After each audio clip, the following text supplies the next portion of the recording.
చారిత్రాత్మక మహానాడుకి నమస్కారం. విధ్వంసం నుంచి పునర్నిర్మాణం. ఆనాడు వైఎస్ఆర్ కాంగ్రెస్ పార్టీ పరిపాలనలో జగన్మోహన్ రెడ్డి గారు ముఖ్యమంత్రిగా ప్రజావేదిక దగ్గర నుంచి అన్నా క్యాంటీన్ల వద్ద నుంచి ఆంధ్ర రాష్ట్రంలో కీలకమైన అమరావతి రాజధాని దాకా అన్నీ విధ్వంసాలే. జగన్మోహన్ రెడ్డి గారు ముఖ్యమంత్రిగా దిగిపోయే నాటికి ఈ యొక్క తెలుగుదేశం పార్టీ కూటమి ప్రభుత్వానికి ఇచ్చినటువంటి అప్పులు 10 లక్షల కోట్లు, బకాయిలు 2,29,000 కోట్లు. ఆనాటి ముఖ్యమంత్రి జగన్మోహన్ రెడ్డి గారిది ఒక ప్రజా వ్యతిరేక పరిపాలన, ఒక ప్రజా కంటక పరిపాలన.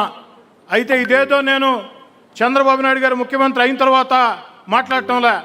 జగన్మోహన్ రెడ్డి గారు ముఖ్యమంత్రిగా ఉన్నప్పుడే 16 నెలల ముందు, అక్షరాల 16 నెలల ముందు ఇది ఒక ప్రజా కంటక ప్రభుత్వం, ప్రజా వ్యతిరేక ప్రభుత్వం అని నిలదీసి ఉద్యమించి ఈదుల్లోకి వచ్చి ఆనాటి వైఎస్ఆర్ కాంగ్రెస్ పార్టీ అధినేత, ఆనాటి ముఖ్యమంత్రి జగన్మోహన్ రెడ్డి గారి చేతుల్లో నేను కానీ, నా కుటుంబ సభ్యులు కానీ, నా తమ్ముడు కానీ, ఆఖరికి నా భార్య, నా కుమార్తెలు కానీ, నా వెంట నడిచే నాయకులు, కార్యకర్తలు ఆ యొక్క దుర్మార్గపు దమన నీతితో కేసులు పెట్టించుకున్నాం, వేధించుకున్నాం.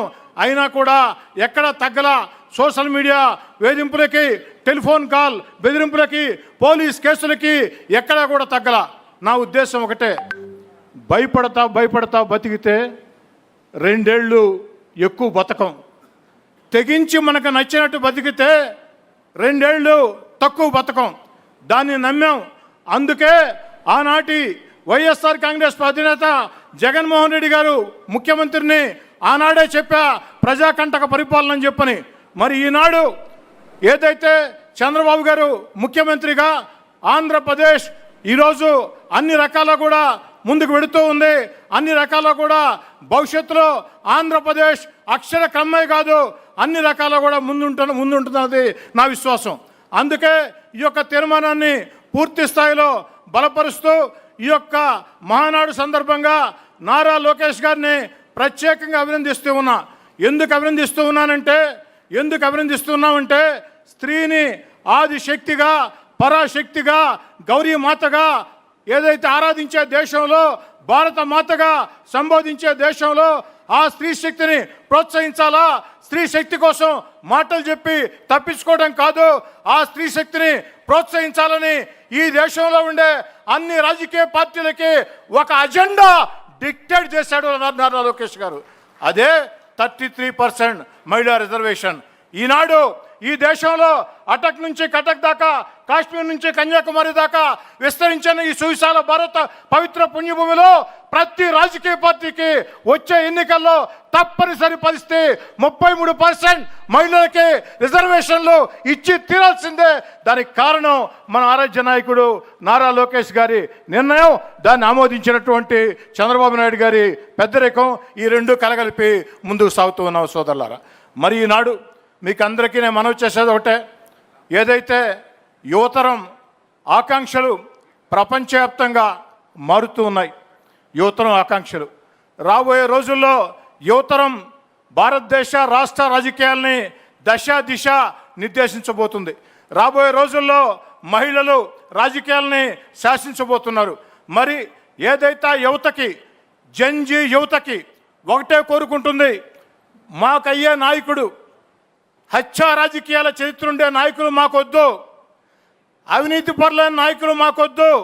మాకు కావాల్సింది విజనరీ లీడర్, మాకు కావాల్సింది మా ఆకాంక్షలకి తగ్గ నాయకుడు, క్లీన్ ఇమేజ్ ఉన్నటువంటి నాయకుడు, మా గురించి ఆలోచించే నాయకుడు. దానిని జంజీ యువత నారా లోకేష్ గారిలో చూసుకుంటూ ఉంది. ఎందుకని చెప్తున్నానంటే చంద్రబాబు నాయుడు గారి ఆలోచనల్ని నారా లోకేష్ గారు ఏదైతే పట్టుదలతో ముందుకు తీసుకుని పోతున్నారో ఆ జంజీ యువతలో ఆకాంక్షలు తెలిసిన వ్యక్తిగా, ఇటీవల కాలంలో ఆ జంజీ యువతతో అనేక మందితో వ్యక్తిగతంగా మాట్లాడిన వ్యక్తిగా నాకు ఇష్టం. రాజకీయాలు నా జీవితం, రాజకీయాలు నా శ్వాస, రాజకీయాలు నా ఊపిరి, వేరేది నాకు అలవాటు ఉండదు. ఆ యొక్క యువతతో చర్చించి మీకు చెప్తూ ఉన్నా, మనం అందరం కూడా ఆ జంజీ యువత, ఆ మహిళలకి దగ్గరగా సాగుదాం. ఖచ్చితంగా ఆ యువత ఆకాంక్షల్ని తెలుసుకుని సాగుతాం. ఒక అద్భుతమైనటువంటి భవిష్యత్ నేత, యువ నేత నారా లోకేష్ గారు వాళ్ళందరిలో ఒక నమ్మకాన్ని సంపాదించారని తెలియజేసుకుంటూ నా మాటలు ముగించే ముందు చిట్ట చివరగా దయచేసి బెల్లగొట్టగుద్ది కేశవన్న 1.5 నిమిషం అంతే. ఈనాడు ఈ మహానాడు వేదిక సాక్షిగా రాష్ట్రంలో ఉండే శాసనసభ్యులందరికీ పిలుపునిస్తూ ఉన్నా. నా మాటలు కొంతమందిని బాధ పెట్టొచ్చు, దాన్ని నేనేం చేయలేను. నా మనసులో ఏముంటే అదే మాట్లాడతా. నా కుట్రలు తెలియవు, కుతంత్రాలు తెలియవు. తెలిసిందల్లా నేను నమ్ముకున్నటువంటి నాయకుడు బాగుండాలా, నా పరిధిలో నాయకుడు నష్టం జరగకూడదని. మీ శాసనసభ్యులు చెప్పేది ఏంటంటే, మనం అందరం ఎమ్మెల్యేలు అయ్యామంటే దానికి కారణం 2.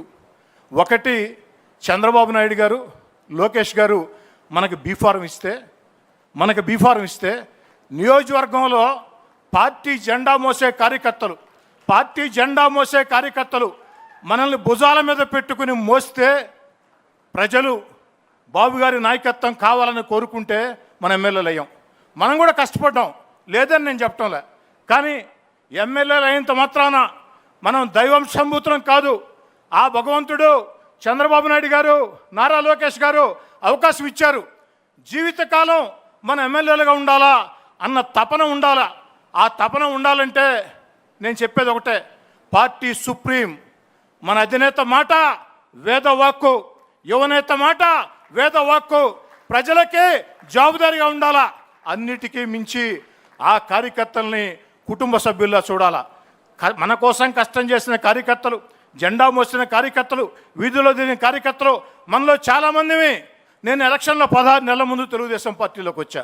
చాలామందివి నెల రోజుల ముందు వచ్చారు, ఇంకొంతమంది ఎలక్షన్లు అయిన తర్వాత వచ్చారు. కానీ మనకు బాబు గారు టికెట్ ఇస్తే ఆ యొక్క క్షేత్రస్థాయిలో ఉన్నటువంటి కార్యకర్తలు మనల్ని గుండెల్లో పెట్టుకుని భుజాలు ఎక్కించుకుని గెలిపించారు.